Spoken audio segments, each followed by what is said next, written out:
구제를 좋아하는 자는 풍족하여질 것이요 구제를 좋아하는 자는 풍족하여질 것이요 남을 윤택하게 하는 자는 자기도 윤택하여지리라. 남을 윤택하게 하는 자는 자기도 윤택하여 지리라. 잠언 11장 25절 말씀 잠언 11장 25절 말씀. 우리의 기도하겠습니다. 성령 하나님, 성령 하나님, 우리에게 있는 야박하고 인색한 마음을 가져가옵소서. 우리에게 있는 야박하고 인색한 마음을 가져가옵소서. 나누기를 좋아하고 베풀기를 좋아하게 하옵소서. 나누기를 좋아하고 베풀기를 좋아하게 하옵소서. 사람에게 베푸는 자마다 풍족하게 하옵소서. 사람에게 베푸는 자마다 풍족하게 하옵소서. 사람을 윤택하게 하는 자마다 윤택하게 하옵소서. 사람을 윤택하게 하는 자마다 윤택하게 하옵소서. 예수님의 이름으로 기도합니다. 예수님의 이름으로 기도합니다. 아멘. 아멘. 반드시 여러분의 선포대로 이루어질 줄 믿습니다.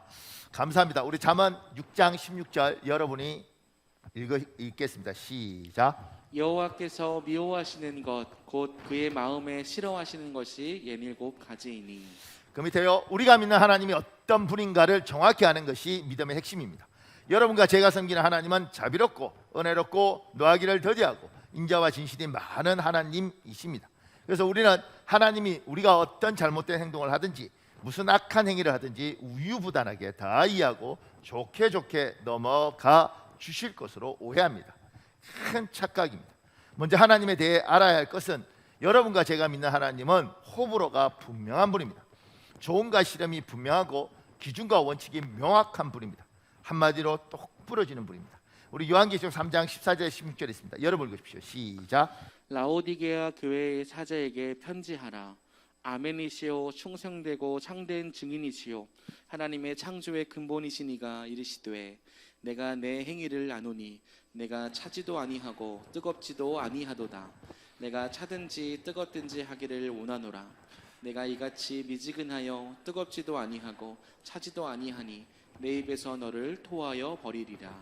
우리는 하나님이 사랑의 하나님이라는 걸 굉장히 강조하면서 또 심지어 교인들 중에서 어린아이 같은 사람들이 엉뚱한 일들 할 때도 하나님 다 이해하셔, 하나님 널 사랑해, 이렇게 해서 우리 하나님에 대해서 어떤 착각들을 하냐면 우리가 굉장히 나쁜 짓을 해도 우리가 굉장히 모진 짓을 해도 하나님은 다 품어주고 사랑하시고 아이 좋게 가 이렇게 하는 우유부단하기도 하시고 그냥 그렇게 하시는 분인 줄 알아요.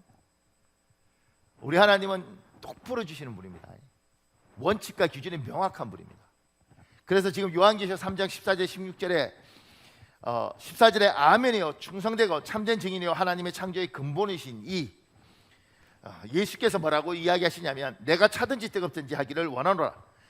내가 이같이 미지근하여 뜨겁지도 아니하고 차지도 아니하면 내 입에서 너를 토하여 버리리라. 이렇게 이야기하는 거예요. 하나님이 아유 뭐 그렇지 뭐 인생 그냥 좋게 살아 이렇게 이야기하는 거 너 그렇게 살면 나 토해버릴 거다. 명확히 해. 뜨겁든지 차든지 둘 중 하나 선택해. 이렇게 이야기를 하시는 거예요. 그럼 이제 우리 입장에서는 황당하죠. 왜냐하면 그동안 뭐 다 좋아 사랑해 이렇게 하셨던 분이 갑자기 왜 이래? 하나님 변했네 이렇게 생각할 수 있어요. 근데 우리가 조금만 생각해 보면 우리가 출산을 하고 아기가 태어나면 이제 요만한 거 태어나잖아요. 그리고 뭐 밤에 10시, 12시 돼도 어떨 때 새벽 2시에도 칭칭칭칭 거리면 우리가 깨서 업어달라 그러면 그거 업고 안아달라면 안고 이렇게 흔들면서 우리가 졸면서 애를 키워요. 야단치지 않습니다. 짜증내지 않습니다. 그냥 너무 힘든데 그렇게 키우죠. 그리고 어리니까 대소변 못 가리니까 그냥 뭐 시도 때도 없이 싸고 이래도 우리 화내지 않아요. 너 왜 이렇게 자주 싸니? 이런 부모 없습니다. 다 갈아주고 참아주고 이렇게 하면서 애를 키우죠. 그래서 이 애는 부모의 사랑을 충분히 느끼고 내가 뭔 행동을 하든지 간에 우리 엄마 아빠는 다 받아주니까 새벽 2시에도 일어나서 막 울고 하면 기저귀 갈아주고 먹여주고 그다음에 짜증내면 그거 얻고 막 이렇게 해주고 그러니까 이 갓난아기 입장에서는 내 부모가 내가 뭘 하든지 다 받아주는 부모라고 생각을 해요. 그러다가 어느 날 갑자기 그 부모가 돌변을 하는 겁니다. 엄마가 여기 쉬하지 말랬지? 뭐 이렇게 하는 거예요. 전에는 뭐 밥상에서 밥 이렇게 먹고 뭐 이렇게 이래도 봐주던데 갑자기 숟가락으로 먹으라 그랬지? 이렇게 하는 거죠. 어이구 이 어른 변했네. 어이구 사람이 변했어. 뭐 이렇게 하는 거죠. 사람이 변한 게 아니죠. 우리는 아이한테 손가락으로 먹는 게 아니라 숟가락으로 먹고 젓가락으로 먹고 대소변을 가릴 것에 대해서 우리는 이미 기준을 가지고 있어요. 단지 너무 어렵고 말귀를 못 알아듣고 지금 그때 가르쳐도 소용없기 때문에 기다려준 거죠. 기다려주고 참아주고 다 받아줬을 뿐이지 우리가 변한 게 아니에요. 얘가 말귀를 알아들을 때쯤 됐을 때 엄마가 그러지 말라 그랬지, 바닥에 떨어진 건 먹으면 안 된다 그랬잖아, 이렇게 목소리를 바꾸는 거죠. 우리 하나님은 명확한 분이셨습니다. 뜨겁든지 차든지 둘 중 하나 선택해, 안 하면 토해버릴 거야. 내가 좋게 넘어간 게 네가 어리고 약하고 말귀를 못 알아듣고 신앙이 뭔지도 모르니까 내가 다 받아준 건데, 이 정도 되면 말귀 알아듣잖니? 그 정도 되면 내가 무슨 말인지 알잖니? 그렇게 살면 안 된다 얘야. 너는 애기가 아니잖니? 이렇게 이야기를 하시는 거예요. 조금 더요. 그 밑에 정의를 갈망하는 우리는 하나님께 하소연합니다. 하나님, 이 악한 세상을 언제까지 이대로 두시렵니까? 악한 일들이, 악인들이 창궐합니다. 하나님의 존재조차 의심합니다. 악한 자들에게 벌을 내리소서. 우리 전도서 8장 11절에 있습니다. 전도서 8장 11절 여러분 읽으십시오. 시작. 악한 일에 관한 징벌이 속히 실행되지 아니하므로 인생들이 악을 행하는 데에 마음이 담대하도다. 세 번역이 있습니다. 여러분 읽으십시오. 시작. 사람들은 왜 서슴지 않고 죄를 짓는가? 악한 일을 하는데도 바로 벌이 내리지 않기 때문이다. 우리 하나님이 호불호가 명확하고 그 다음에 정의를 원하시고 그리고 싫어하고 좋아하는 것들이 분명하다는 걸 아는 순간 그러면 우리는 이렇게 질문하게 됩니다. 그렇게 정의로우신 하나님, 그렇게 명확하신 하나님, 이 세상 보세요. 난리예요. 썩었어요. 나쁜 놈들이 너무 많아요. 하나님 언제까지 두고 보시겠습니까? 하나님이 막바로 징계하지 않으니까 저들이 저렇게 오만한 행동들을 하는 겁니다. 하나님이 막바로 마른 하나님에게 날벼락을 쳐주셔야지 저들이 정신 차리고 무서워하면서 악을 멈출 텐데, 하나님이 그냥 참으시고 안 하시고 이러니까 저들이 악이 창궐하고 있습니다. 하나님, 이거 하나님 잘못이에요. 하나님 막바로 때려주십시오. 이렇게 누군가는 요구를 하죠. 특히 정의로운 믿음의 사람, 기도하고 은혜가 너무 뜨거운 사람은 그렇게 이야기를 해요. 네, 이제 그때 질문해 볼 게 있죠. 그렇게 하나님이 막 정의롭다고 정의를 실현해 주길 원하는데, 그렇게 하나님 막바로 정의를 실현해 주면 너는 살아남을까? 너는 그렇게 정의로울까? 너도 생명 부지하기가 쉽지 않을 텐데. 조금 더요. 그럼 돼요. 호불호가 분명한 하나님이 왜 당장 악인을 심판하지 않으십니까? 성경은 말씀만 하십니다. 하나님은 우리가 악한 행실에서 돌이켜 선한 행동을 하길 원하십니다. 우리에게 타락한 삶을 청산할 수 있는 기회를 주시고 있는 것입니다. 에스겔서 18장 23절에 있습니다. 여러분 읽으십시오. 시작. 주 여호와의 말씀이니라. 내가 어찌 악인이 죽는 것을 조금인들 기뻐하랴. 그가 돌이켜 그 길에서 떠나 사는 것을 어찌 기뻐하지 아니하겠느냐. 베드로후서 3장 2절 9절도 있습니다. 여러분 읽으십시오. 시작. 주의 약속은 어떤 이들이 더디다고 생각하는 것 같이 더딘 것이 아니라 오직 주께서는 너희를 대하여 오래 참으사 아무도 멸망하지 아니하고 다 회개하기에 이르기를 원하시느니라. 아멘. 우리들 중에 많은 사람이 하나님이 똑 부러진다는 사실을 몰라서 악을 행할 수 있습니다. 그런데 하나님은 분명히 똑 부러지시는 분이고 옳고 그름이 명확하신 분입니다.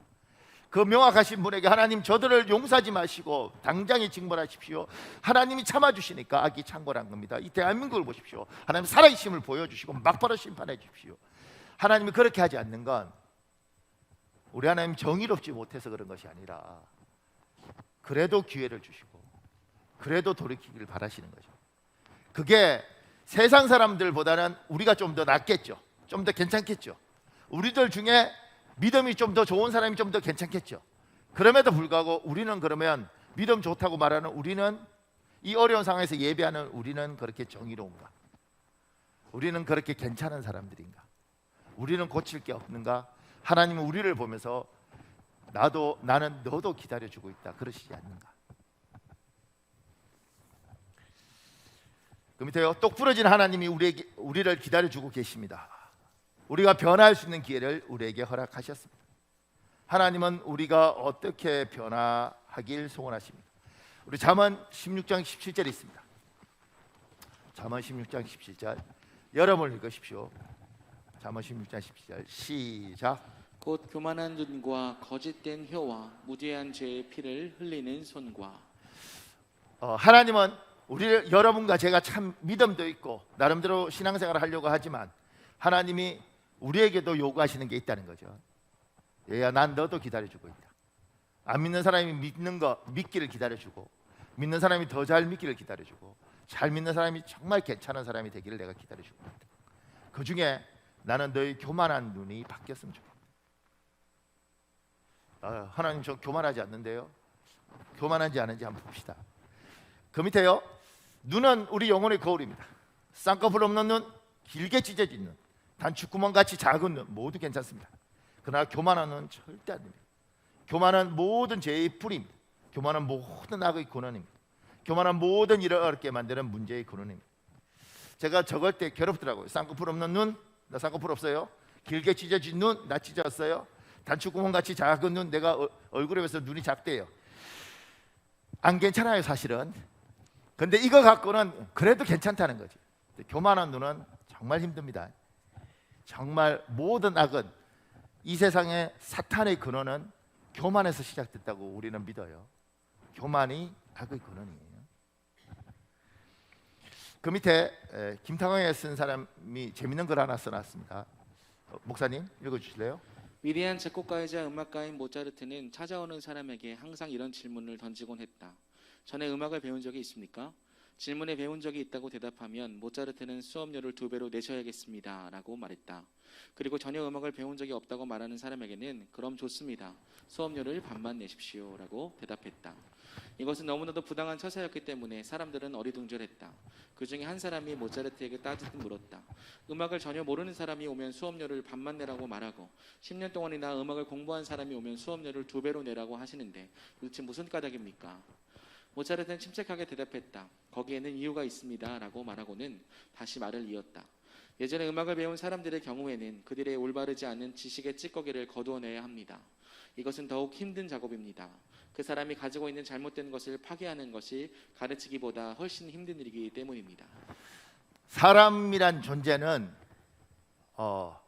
무엇인가 조금만 있으면 이게 교만을 부추기더라는 거예요. 지금 이제 제가 이거를 가져온 건 모차르트 같은 경우도 모차르트잖아요. 그 앞에 가면 다 내려놓고 배워야 되지 않겠습니까? 그런데 그래도 뭐라도 하나 있으면 이렇게 이야기하죠. 제가 배운 거하고 다른데요? 이렇게 가는 거죠. 신앙도 똑같습니다. 처음 교회에 오는 사람은 이제 기도하세요. 기도하면 하나님 들으십니다. 그래요? 그럼 어떻게 기도하나요? 두 손 모으고 열심히 기도하세요. 예, 알겠습니다. 그럼 기도할게요. 이렇게 기도하는 거예요. 모르니까 시키는 대로 합니다. 그런데 교회 몇 달이나 다녀본 사람은 눈 감고 이렇게 딱 기도하시면 하나님 응답하십니다. 응답하실까요? 꼭 눈을 감아야 되나요? 제가 원래 있던 교회는 이렇게 하지 않았는데 뭐 이렇게 가요. 사람이란 존재는 뭔가 좀 있으면 자기를 드러내고, 이게 이제 교만기가 있는 거죠. 교만기가. 아무것도 없어도 교만한 사람도 있고요. 조금만 들어가면 교만해집니다. 여러분과 제가 모든 인간은 속성이 교만기를 가지고 있습니다. 이 교만기가 발휘되는 순간 교만은 눈으로 드러나는 거죠. 이건 잘 관리하고 살아야 되는 거예요. 평생 잡초 같습니다. 언제든지 일어납니다. 뭐 좀 가지면 언제든지 자기가 좀 괜찮은 뭔가 있는 것처럼 드러냅니다. 조금 더요. 작은 1번에요. 교만은 하나님과의 관계를 망가뜨립니다. 교만의 문제는 하나님과의 관계를 망가뜨려요. 잠언 16장 5절에 있습니다. 여러분 읽으십시오. 시작. 물은 마음이 교만한 자를 여호와께서 미워하시나니. 시편 101편 5절도 있습니다. 여러분 읽으십시오. 시작. 눈이 높고 마음이 교만한 자를 내가 용납지 아니하리로다. 베드로전서 5장 5절도 있습니다. 여러분 읽으십시오. 시작. 젊은 자들아 이와 같이 장로들에게 순종하고 다 서로 겸손으로 허리를 동이라. 하나님은 교만한 자를 대적하시되 겸손한 자들에게는 은혜를 주시느니라. 지금 교만한 자에 대해서 하나님이 대적을 한다는 거예요. 적으로 대우하겠다는 겁니다. 그냥 나 이거 그냥 미워운데 이 정도가 아니라 교만한 자에 대해서 하나님이 내가 너를 적대적으로 보겠다고요. 적으로 생각하겠다는 거예요. 교만하면 하나님과의 관계가 깨집니다. 교만하면 하나님과의 관계가 깨집니다. 목사님, 저는 교만하지 않는데요. 그러니까 교만이 뭔지 잘 모르는 사람이 있어요. 자기가 교만한데 교만한지 모르는 사람이 있어요. 그 밑에요. 교만한 사람은 기도하지 않습니다. 특히 중요한 일을 결정할 때 기도하지 않습니다. 자기가 생각하고 자기가 계획하고 자기가 계산하고 결정합니다. 교만입니다. 겸손한 사람은 하나님께 여쭙니다. 그것이 기도입니다. 하나님과 항상 미래를 두고 의논합니다. 목사님, 제가 교만하다고요? 기도하지 않으십니까? 예, 교만하십니다.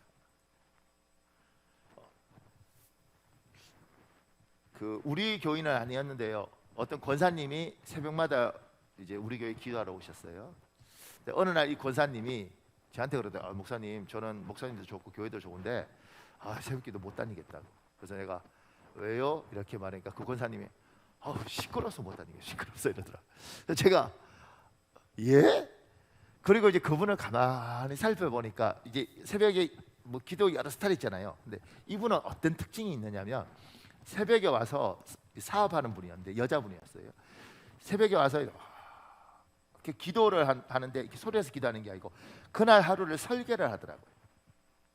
누구를 만나서 무슨 대화를 하고 뭐 이걸 이렇게 누구를 만나서 뭐 이렇게 하고 이렇게 이걸 새벽에 기도 와서 설교 듣고 이래서 1시간 동안 하나님 앞에서 이렇게 서로 이렇게 하는 거예요. 이렇게 제가 그걸 이렇게 보면서 우리 교회는 이제 통성기도를 허락하고 뭐 그렇게 편하게 기도하도록 하잖아요. 근데 그분의 색깔이 참 나름대로 매력이 있더라고요. 매일 아침 하나님하고 하루를 설계하면서 기도하면서 하루를 설계하는 거, 누구를 만나서 무슨 말을 하고 오늘 요거 만날 때 요렇게 하고 그리고 하나님 이러면서 기도하면서 자기 인생을 설계하는 거예요.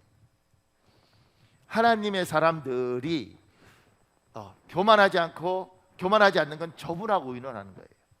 교만하면 이렇게 말하는 거예요. 제가 알아서 할게요. 하나님. 사춘기에 키워보셨어요? 사춘기 애들이 자기들은 모르지만 굉장히 교만하죠. 이렇게 말합니다. 이거 좀 할래? 아빠, 제가 알아서 할게요. 중학교 애들 이렇게 하죠. 중2. 아빠, 제가 알아서 할게요. 그러면 우리는 이렇게 말하고 싶죠. 네가 알아서 할 거면 빨래도 네가 알아서 하고 밥도 네가 알아서 하고 용돈도 네가 알아서 하지. 왜 그건 다 달라고 그러고 내가 뭐 하라고 할 때 제가 알아서 하겠습니다. 공부 좀 할래? 제가 알아서 하겠습니다. 이렇게 가는 거죠. 아니 우리 집 애들은 이러지 않았어요. 또 근데 그 애들 그러지 않아요? 아빠 제가 알아서 할게요. 또 여자애들도 그러죠. 엄마 내가 알아서 할게. 이렇게 교만한 거지. 왜냐하면 지 먹는 밥도 하지 않고 지 설거지도 하지 않고 지 빨래도 빨지 않는 놈이 뭘 알아서 해? 지 용돈도 다 얻어가는 놈이 뭘 알아서 해? 중학교 2학년짜리가. 그런데 교만하죠. 내가 알아서 할게 내가. 근데 여러분 우리가 그런 거 같잖아요. 하나님 앞에 필요할 때마다 막 울면서 뭐 달라 말라 그렇게 해놓고 결혼이 되든 직장을 가든 미래를 선택하든 제가 알아서 할게요. 제가 하나님 시켰으면 제가 알아서 할게요. 제가. 네가 뭘 알아서 해? 지금까지 필요할 때는 언제든지 도와달라고 놓고 제가 알아서 할게요. 교만이라는 거예요. 하나님하고 같이 하나님 어떡하죠? 고민하고 질문하고 대답을 들으라고 이야기를 하는 게 아니고요. 하나님 앞에서 하나님 이게 맞을까요? 저게 맞을까요? 하나님 이게 하나님이 보시기에 좋을까요? 의논하고 하라는 거지. 저분이 대답 안 하면 할 수 없고 대답해 주면 너무너무 고맙고 근데 전제는 뭐냐면 대답하는 건 저분 뜻이고 나는 묻겠다는 거죠. 나는 의지하겠다는 거죠.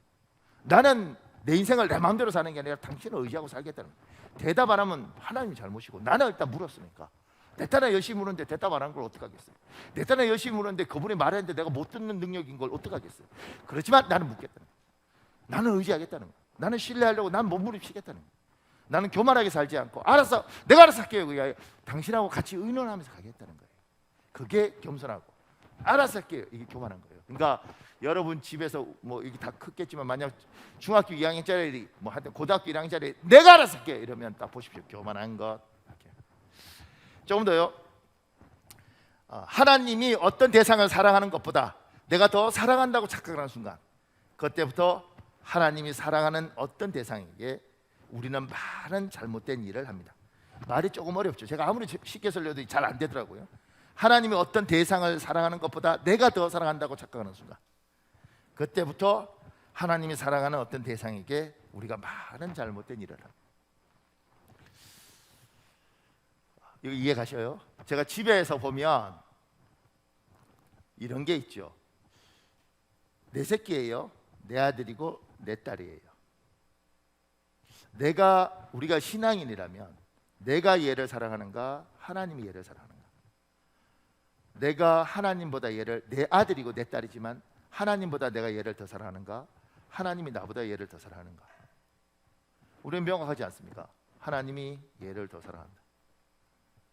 그럼 하나님이 뭐라고 하지 않으면 나도 함부로 할 수 없다는 거죠. 이야기할 수 있죠. 나는 네가 이랬으면 좋겠다. 이야기할 수 있는 거죠. 근데 그거하고 안 해? 엄마하고 같이 죽는 거야 오늘?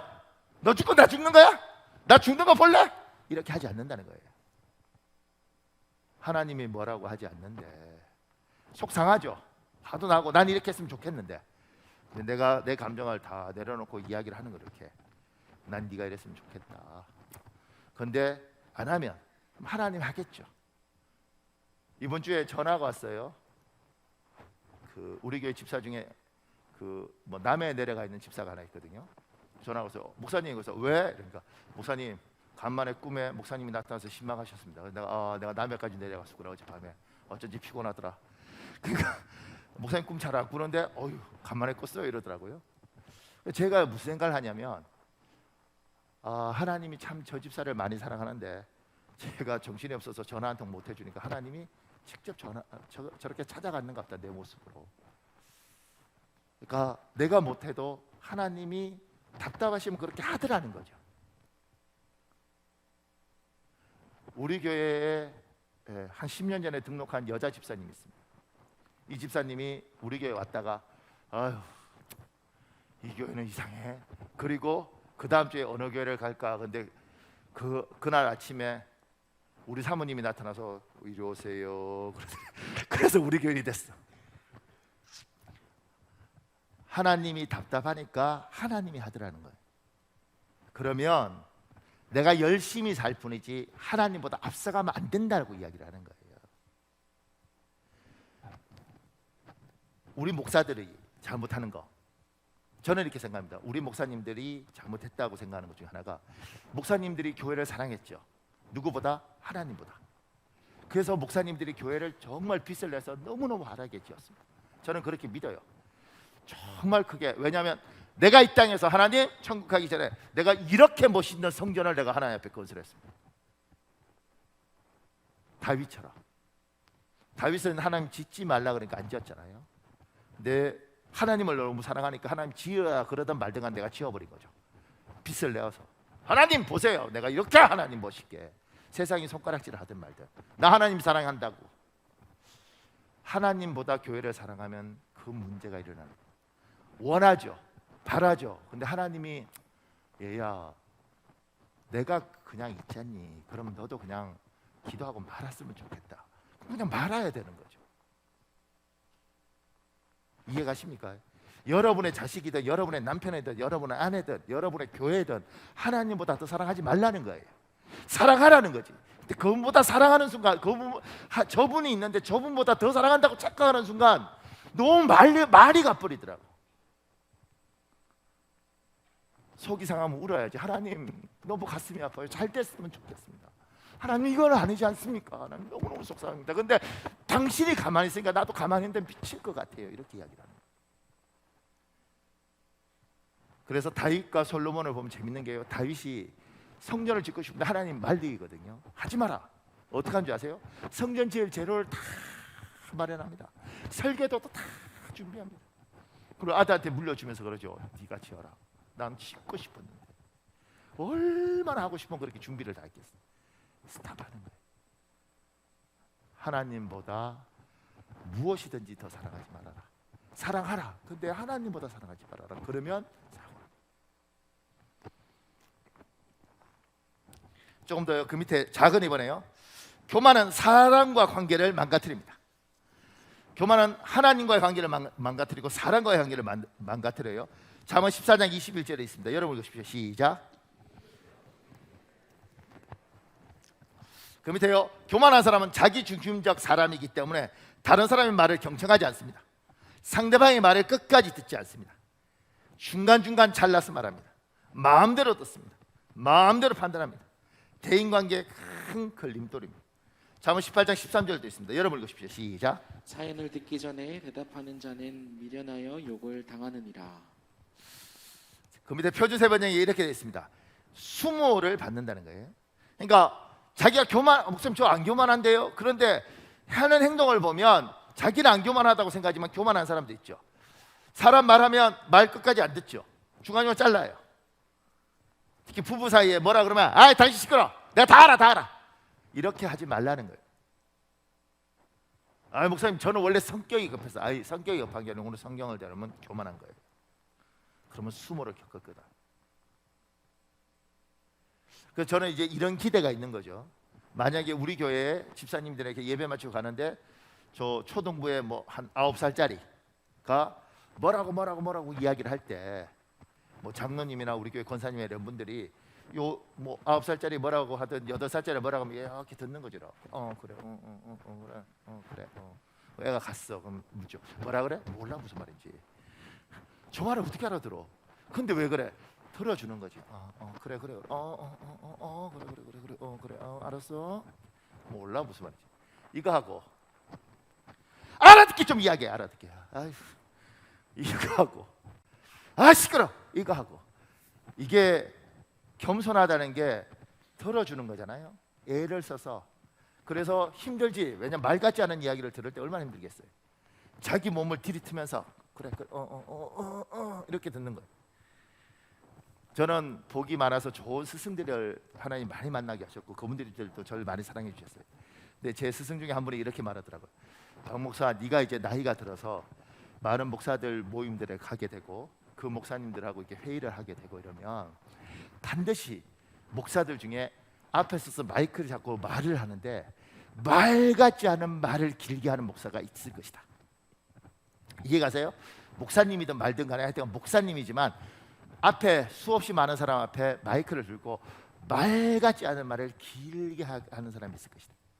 그때 네 속에서 말 같은 말을 하고 싶은 욕구가 막 올라올 때 그걸 잘 참아라.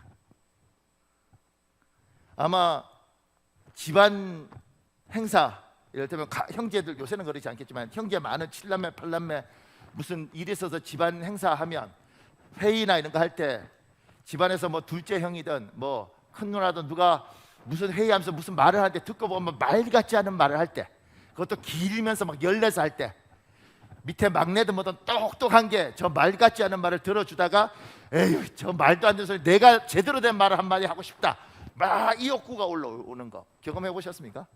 지금 제가 똑같은 이야기를 하는 거예요. 참으라는 거죠 쟤한테. 제가 왜요? 그러니까 네가 말 같은 말을 해도 쟤는 말 같지 안 들을 거다 이렇게 이야기하더라고.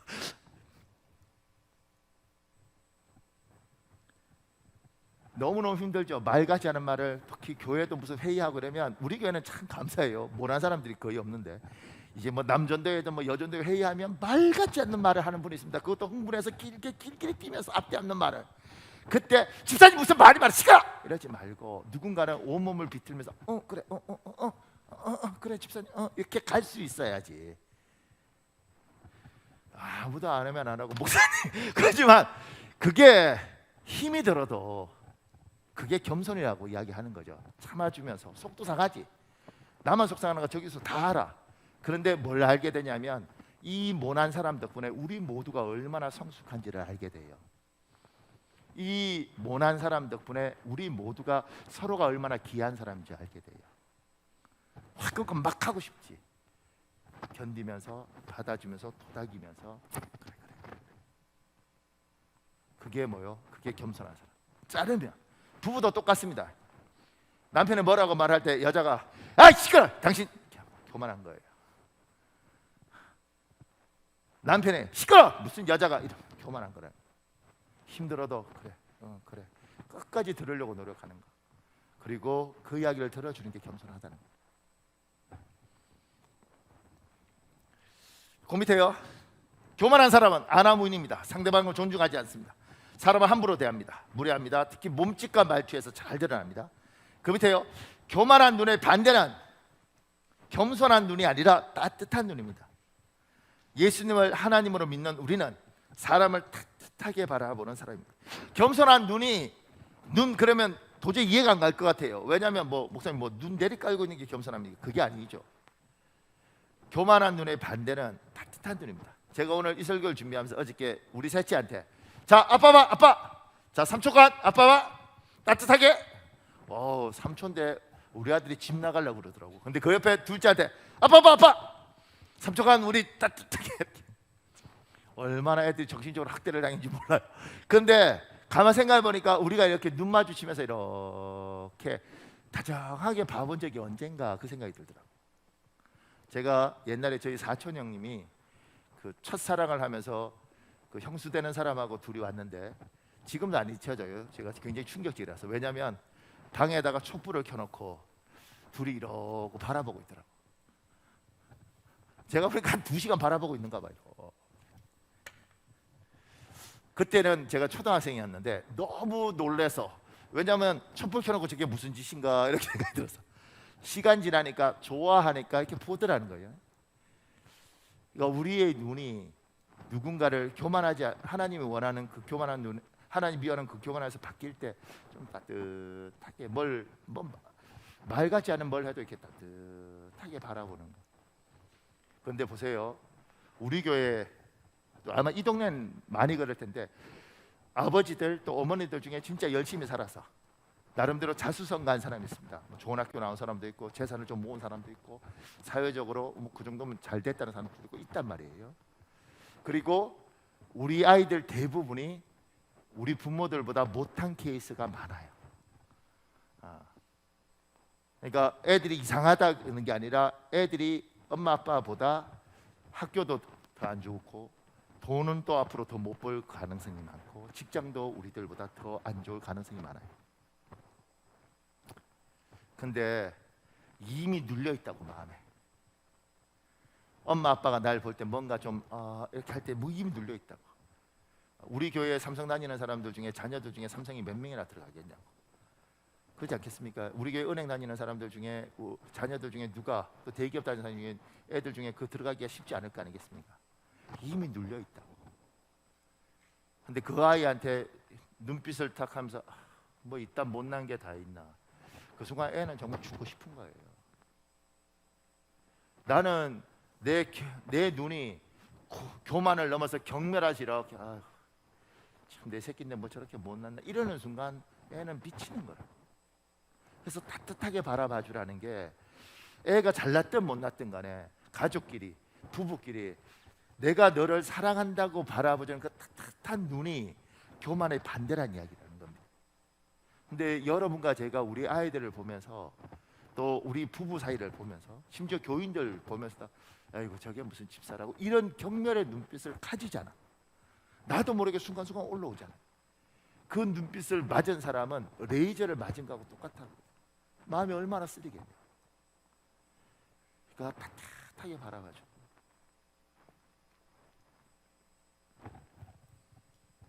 그래서 제가 원래는 오늘 부부끼리 앉으면 설교 중단하고 부부끼리 3초간 이렇게 하려고 그러다가 예배 엉망 될 것 같아서 내가 말았어요. 근데 오늘 집에 가서 될 수 있으면 둘이 촛불 켜놓고는 안 해더라도 좀 따뜻하게 한번. 조금 더요. 그 밑에 교만한 눈의 반대는 겸손한 눈이 아니라 감사한 눈입니다. 예수님을 하나님으로 믿는 우리는 세월 속에서 현재 환경 속에서 주변 사람에게서 감사한 것들이 보이는 사람입니다. 제가 교만한 눈 반대를 왜 이렇게 감사한 눈이라고 이야기를 했느냐면 교만하면요 감사가 안 보입니다. 제가 어떤 집사들이든 이렇게 만나서 우리 교회 제가 이렇게 지금까지 해보면 많은 사람 만나잖아요. 그럼 힘든 이야기 쭉 해요. 그럼 제가 10년 보통 저하고 10년 생활 같이 한 사람 많으니까 10년 전 이야기를 시작합니다. 집사님 10년 전에 말이야 이렇게. 그리고 쭉 이야기하고 오늘 딱 이야기하면 제가 지금까지 만난 사람은 대부분 이렇게 말해요. 감사하죠. 참 감사하죠. 지금 문제는 있어요. 어려움도 있다고. 그런데 요것만 보고 있으니 인생이 괴롭고 하나님 나한테 왜 이러세요 이렇게 됐죠. 난 너무 피곤해, 신앙생활 하는 게 힘들어 이렇게 되는데, 요것만 보지 말고 10년 전부터 끌어왔던 인생을 쭉 한번 보라고, 힘들어도 기도하고 왔던 인생을 보라고. 하나님이 얼마나 많은 걸 풀어놓고 여전히 문제는 있지만 하나님이 정말 많은 걸 풀어가고, 내 자신의 인격적 성숙이나 신앙적인 것이나 그 다음에 생각하는 것이나 이걸 한번 보라고. 그러니까 감사가 없는 게 뭐냐면 다 걷어내고 요거 하나만 보고 있는 거예요. 목사님 진짜 힘들다고. 아니지, 옛날엔 진짜 힘들었지. 야, 난 정말 어려웠지. 근데 이만큼 됐잖아. 이만큼 왔잖아. 이게 어딘데? 제가 그 이야기하면요 대부분 공감합니다. 잘 따라온 사람은 100% 공감합니다. 그래서 제가 이렇게 말하죠. 집사님이 10년 왔잖아. 10년을 더 가봐. 하나님이 얼마나 놀라운 일을 하겠어. 힘들어도 예배하고 기도하고 하나님이 바꿔놓을 거라고. 지금도 이만큼 왔잖아. 모두가 이렇게 오는 줄 알아? 그리고 눈을 열어서 보면 너무너무 고맙고 감사한 게 많은 거예요. 이게 안 보이는 거죠. 그래서 감사가 떨어지면 힘든 건 이해해요. 그런데 그 눈이 교만한 눈이에요.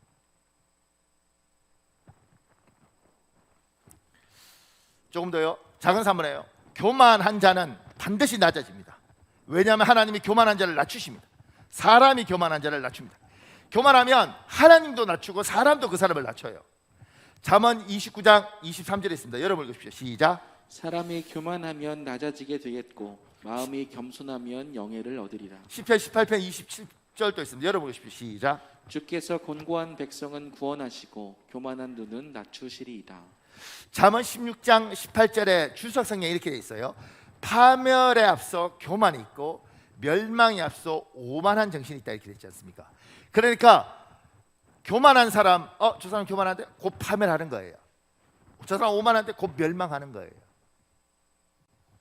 그래서 제가 한글 흠정역 성경을 가져온 건 뭐냐면 거만한 영, 그 사람의 영적 상태가 거만하면 저거 곧 멸망하는 거예요. 곧 패망하는 거예요. 스스로 교만은 잡초같이 관리를 잘해야 됩니다. 일어납니다. 아무것도 없어도 일어나고 조금만 있으면 확 일어납니다. 끊임없이 잡초 제거하듯이 자기 관리를 해줘야 되는 거예요. 그래서 제가 그 밑에요 그 이야기 빼놓고 어떻게 하면 교만하지 않고 겸손할 수 있습니까? 이 질문에 성경은 이렇게 대답합니다. 신명기 11장 18절에서 21절에 있습니다. 여러분 읽으십시오. 시작. 내 말을 마음과 영혼에 새겨두시오. 그것을 써서 손에 메고 이마에 붙여 항상 기억하고 생각하시오. 그리고 여러분의 자녀에게도 가르쳐 주시오. 집에 앉아 있을 때나 길을 걸을 때나 자리에 누웠을 때나 자리에서 일어날 때 언제나 그것을 가르쳐 주시오. 여러분의 집 문설주와 대문에도 써서 붙이시오. 이스라엘 사람들에게 그러면 어떻게 교만을 잡초같이라는 걸 관리할 거냐? 성경 말씀을 통해서 지금도 이 예배 시간에 듣는 말씀 또 우리가 읽는 말씀 이런 걸 통해서 말씀으로 끊임없이 이기는 거예요. 지금 밑에 좀 긴 거리지만 말씀이 역사하는 게 이런 거예요. 목사님 좀 읽어줄래요? 그의 아버지는 술만 드시고 오면 폭력을 휘두르는 분이었습니다. 아버지가 술 마시고 오는 날이면 어머니에게 폭력을 가하고 집은 지옥이 되었습니다. 부모님과 관련해서 차마 말로 닿을 수 없는 일이 발생할 때마다 그의 마음에 걸리는 것이 있었는데 그것은 설교 시간에 들은 말씀이었다고 합니다. 잘난 부모, 못만난 부모를 구별해서 공경하는 것이 아니라 그냥 내 부모라는 것 그 자체만으로 공경해야 한다는 말씀, 이 말씀을 도저히 받아들일 수 없어서 괴로운데도 이 말씀이 내내 걸렸다는 것입니다. 3년 전 그가 가족들과 함께 차를 타고 시골에 내려가고 있었을 때입니다. 그가 운전을 하고 조수석에 아버지가 타고 뒷자리에 그의 아내와 어린 아들이 타고 있었는데 그때 그의 아버지가 이런 말을 했습니다. 나는 지금까지 남을 해친 일이 없어. 남을 못살게 군 일도 없고 돈 떼먹은 일도 없고 남에게 불편을 준 일도 없어. 그 말을 듣고 있던 그의 속이 부글부글 끓어올랐고 결국 견디다 못해 아버지에게 한마디 했습니다. 남한테는 그러셨는지 몰라도 집안에서는 안 그러셨잖아요. 우리가 아버지 때문에 얼마나 괴로운지 아세요? 아버지가 어머니를 못살게 구셨잖아요. 제발 술 좀 그만 드시고 어머니 좀 그만 괴롭히세요. 그 순간 핸들을 잡고 있던 아들을 향해 아버지의 주먹이 날아왔습니다. 날이 어둑어둑해질 무렵 내리막길에서 너무나 갑자기 벌어진 일이었기 때문에 도무지 감당이 되지 않았다고 합니다. 뭐라고? 그래 오늘 너 죽고 나 죽자. 아버지는 때리는 것도 모자라 이제는 달려들어서 코를 물어뜯으려고 했습니다. 다행히 그가 손으로 막아서 손이 찢어졌지만 이 일은 그에게 큰 상처가 되었습니다. 한 달 반이라는 시간이 흘러 손의 상처는 아물었지만 그는 아버지가 용서가 되지 않았습니다. 용서해야지 싶다가도 내가 왜 용서해야 하느냐를 생각에 사로잡혀 이제는 정말 연을 끊고자 하는 마음까지 들었다고 합니다. 그런데 그때도 제가 한 설교가 생각났다는 것입니다. 용서, 감정으로 하는 것 아닙니다. 기분으로 하는 것 아닙니다. 의지로 하는 것입니다. 계속 그 말씀이 생각나서 마음이 힘들었다고 합니다. 그러다 어느 날 형이 아버지를 모시고 식당에 와 있는데 올 수 있느냐고 연락이 왔습니다. 처음에 그는 안 가요. 내가 왜 갑니까? 라고 말했습니다. 그렇지만 전화를 끊고 나서도 이 말씀이 자꾸 떠오르면서 그래 나는 용서 못해. 하지만 주님께서 엉터리 같은 내 삶을 용서하셨는데 나에게 하나님의 아들을 주셨는데 주신 게 너무 많은데 하나님은 나 같은 사람을 용서해 주시고 은혜를 주셨으니까 하나님의 은혜를 받은 사람답게 말씀에 순종해서 아버지를 용서해야 한다는 생각이 들었습니다. 그가 식당에 도착하자 가족들이 무척 반가워했고 그가 아버지를 꼭 알아들이자 아버지가 눈물을 흘리셨습니다. 이 일로 그의 아버지가 변했습니다. 어머니에게도 잘하고 집안에서 폭력이 사라졌으며 이제는 술도 거의 안 드신다고 합니다. 지금 이야기가 이 사람이 들었던 설교 말씀이 계속 기억나는 거, 여러분이 읽었던 성경 말씀이 계속 기억나고 외웠던 성경 요절이 계속 나고 지금처럼 우리 매주 이렇게 또 매 예배 시간마다 성경 구절을 읽고 저 말씀이 이스라엘 백성이 요구한 건 뭐냐면 이마에 새기고 손목에 새기고 문틈에 새기고 지나가면서 계속 말씀을 읽어서 내한테 올라오는 이 악한 것들이 이 말씀으로 자꾸 제재시키는 거예요. 내가 제재하는 게 아니고 말씀이 이걸 제재하는 거예요. 그렇게 자기 관리를 하면서 꼭 이렇게 지병이 있는 사람들이 혈당 관리하고 뭐 이러는 것처럼 그렇게 해서 하는 겁니다. 자, 교만은 계속해서 올라옵니다. 이건 죽을 때까지 올라옵니다. 자기 관리를 말씀을 통해서 하지 않으면 자기도 모르게 하고 있는 거예요. 오늘 말씀들 속에서 여러분이 나 교만한 줄 몰랐는데 남의 말 자꾸 끊어먹고 안 듣고 내 이야기 자꾸 하고 교만한 거예요. 사람 바라볼 때 뭐 저딴 게 내 새끼인가? 교만한 거예요. 내가 교만한지를 모르는 거죠. 기도하지 않는 교만한 거라는 거예요. 조금 더요. 그 밑에 교만과 건전한 자신감은 구별하셔야 합니다. 예수 그리스도 안에 당당한 자신감이 있습니다. 사무엘하 22장 30절에 있습니다. 여러분 보십시오. 시작. 하나님께서 도와주시면 어떤 담이라도 뛰어넘을 수 있고 나의 하나님께서 힘이 되어주시면 못 넘을 담이 없습니다. 빌립보서 4장 13절도 있습니다. 여러분 보십시오. 시작. 내게 능력 주시는 자 안에서 내가 모든 것을 할 수 있느니라. 우리가 교만은 자신 있게 말하면 교만하고 그다음 뭐 제 같은 게 뭐 이러면 겸손한 줄 알아요. 그렇지 않습니다.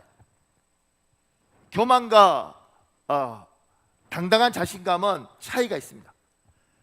그래서 성경을 우리가 이야기할 때 다윗의 예를 들 때 다윗이 당당한 자신감이 최고였습니다. 왜냐하면 골리앗 앞에 다윗이 쓰잖아요.